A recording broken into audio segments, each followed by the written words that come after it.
Hello, welcome back to my channel, or welcome if you are new. So this video is going to be a continuation of my GCSE art sketchpad series.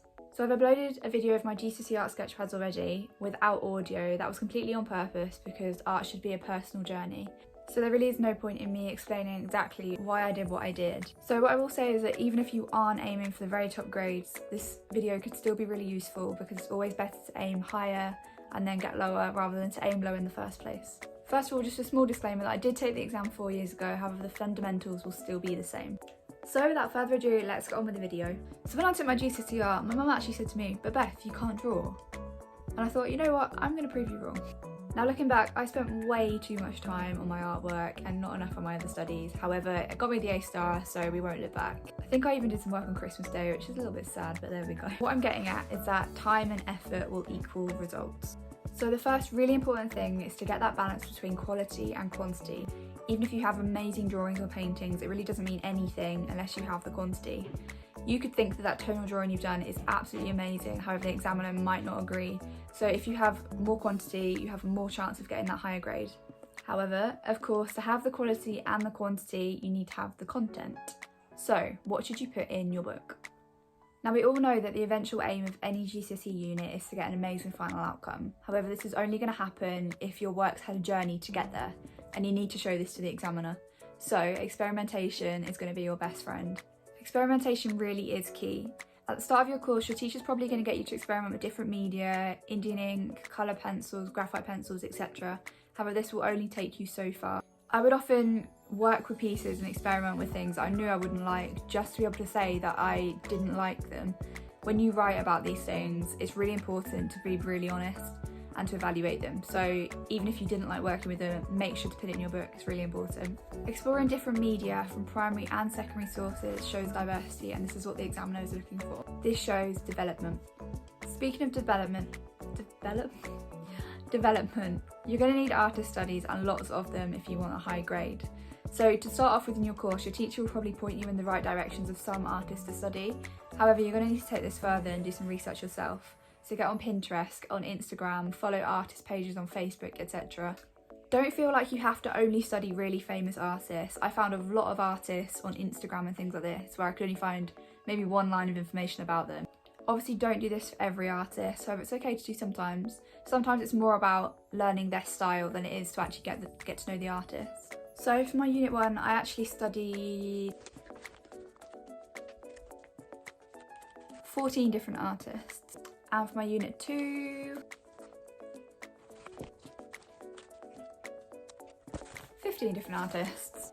I would advise that anything you do, link it to an artist and show how it's inspired the huge A1 drawing you've done or the A3 painting on a canvas. So how do we actually do artist studies? Pastiches are really good ideas to do. It doesn't matter if you don't do the whole piece of artwork, you can just do a tiny section, but it's all about experimenting with their style and getting to know what you like, because that is part of the development process. It's also necessary to write about the artist to show that you know who they are, who they've been influenced by, etc. So what do we need to write about? Firstly, who are they? Secondly, how did they get into painting? What were they influenced by? Who were they influenced by? Thirdly, what is their style and has that influenced you? Do you like their style? Do you not? Are there limitations of their style? And then pick out the artistic elements, for example, colour, texture, shapes. So if you did decide to do an artist pastiche, then it's really important to evaluate your work. Did you like the outcome? Did you not? Be really honest. It doesn't matter if you didn't like the outcome, because again, this shows the development throughout the piece. I included in my sketchbook absolutely everything that I used to create that pastiche or the piece of work that I had in there. For example, colour strips. If I was painting, I would include those to show how I mixed those colours, how I got to the colour that I actually used. So basically, don't just annotate the artist's work, you really need to spoon feed the examiner, tell them exactly what you did and why you did it. Okay, so have a theme. Your exam board is going to give you a really broad theme. For example, mine was order and disorder, but then you're going to need a smaller theme to centre your work around. This will happen through the development process. After you've experimented, you'll kind of get to know what you like drawing or painting or creating.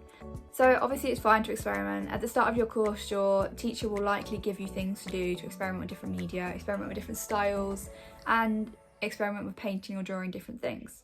However, the majority of your sketchbooks will need to show a theme. So for example, mine was portraiture for my Unit 1 and then portraiture / the human figure for my Unit 2.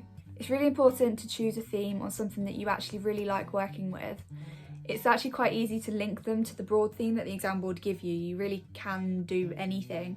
For example, if you choose to do flowers and your theme is order and disorder, you could have a final piece where the flowers are all scattered about, saying that they're disordered. Of course, it's still okay though to study artists for other reasons, not just your theme. So, for example, I studied artists who weren't portraiture artists because of the media they used, or the mark making, or the background, things like that, that are eventually going to influence your final piece as well. The best way to start off thinking about your theme is to make mind maps. It's one thing that our teacher really made us do in the first few weeks of our course, and it was really, really helpful. If you do decide to choose artists who don't directly link to your theme, then again, and I can't stress this enough, make sure you tell the examiner why you chose the artist. If you've chosen to do flowers and you're suddenly drawing a chocolate bar, they're going to be really confused. So you need to explain that you're drawing that chocolate bar to practice typography or to practice with the colour scheme that the artist has used, for example.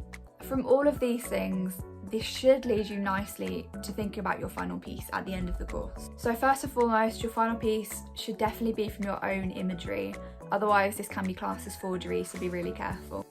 My top tip for your final piece is to try and link it to as many artists you studied as possible. I think I linked mine to about 8 or 9 different artists, whether that was from media they used, the mark making, the background colour, anything at all that you can link it, then try and make those links, because it shows that you've really studied the artist, you know a lot about them, and that those artists have really influenced you.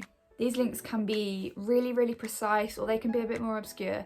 So you could say that you've taken the colour scheme from a digital artist, even though you're sculpting, for example. It really doesn't matter as long as you show those links. So this part's really important. What would I do differently? Obviously I got the A star and I was really happy with that, but there's always things that someone can work on. So if I had my time again, I think one of the things that I would do is not spend quite so much time on pretty titles in my book. They do look great, but sometimes just writing neatly is enough. This one took me so long, and it was time that I wasted where I could have been going on with the actual artwork. Also, you want the work that you've done or the artist study to be the thing that shines, so sometimes having a massive title can detract from that. The last thing that I would do differently is I think I'd probably do slightly less artist studies, because I didn't need as many as I had, and I think sometimes that took away from the quality of what I was actually doing, because for me at the time I did do a little bit too much quantity rather than quality. I know there's a lot of drawings on my sketchpad where I look at now and think I could have done better, so that's definitely one thing that I would consider doing differently. So hopefully this video has been helpful for anyone who's currently doing their GCSE art. I know what it's like, stick in there, don't listen to the people who say, oh, but art's an easy subject. It's really not, I know. Keep going, hit the like button and subscribe.